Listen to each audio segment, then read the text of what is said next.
بسم الله الرحمن الرحيم. تبارك الذي بيده الملك وهو على كل شيء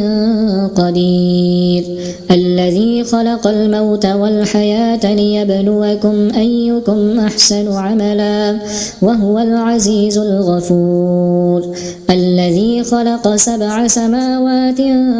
طباقا ما ترى في خلق الرحمن من تفاوت فارجع البصر هل ترى من فطور، ثم ارجع البصر كرتين ينقلب إليك البصر خاسئا وهو حسير، ولقد زينا السماء الدنيا بمصابيح وجعلناها رجوما للشياطين وأعتدنا لهم عذاب السعير، وللذين كفروا بربهم عذاب جهنم وبئس المصير، إذا ألقوا فيها سمعوا لها شهيقا وهي تفور تكاد تميز من الغيظ، كلما ألقي فيها فوج سألهم خزنتها ألم يأتكم نذير، قالوا بلى قد جاءنا نذير فكذبنا وقلنا ما نزل الله من شيء إن أنتم إلا في ضلال كبير،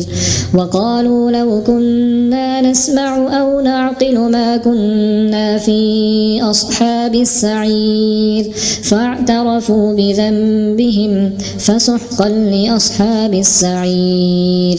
إن الذين يخشون ربهم بالغيب لهم مغفرة وأجر كبير، وأسروا قولكم أو اجهروا به إنه عليم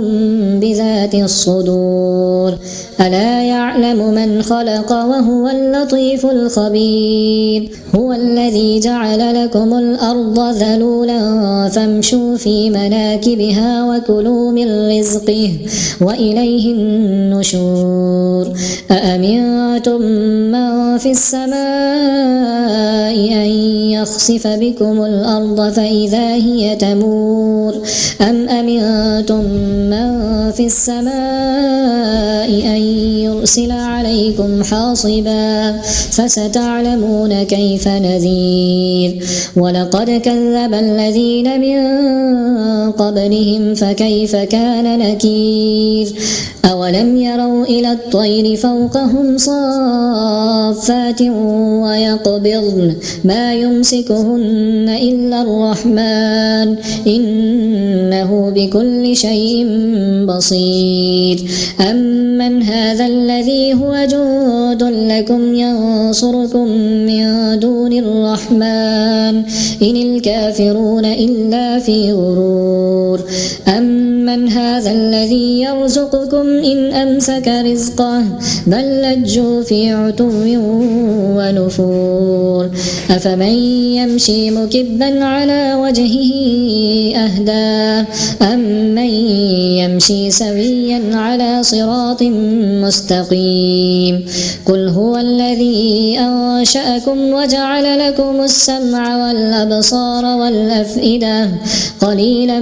ما تشكرون، قل هو الذي ذرأكم في الأرض وإليه تحشرون، ويقولون متى هذا الوعد إن كنتم صادقين، قل إنما العلم عند الله وإنما أنا نذير مبين، فلما رأوه زلفة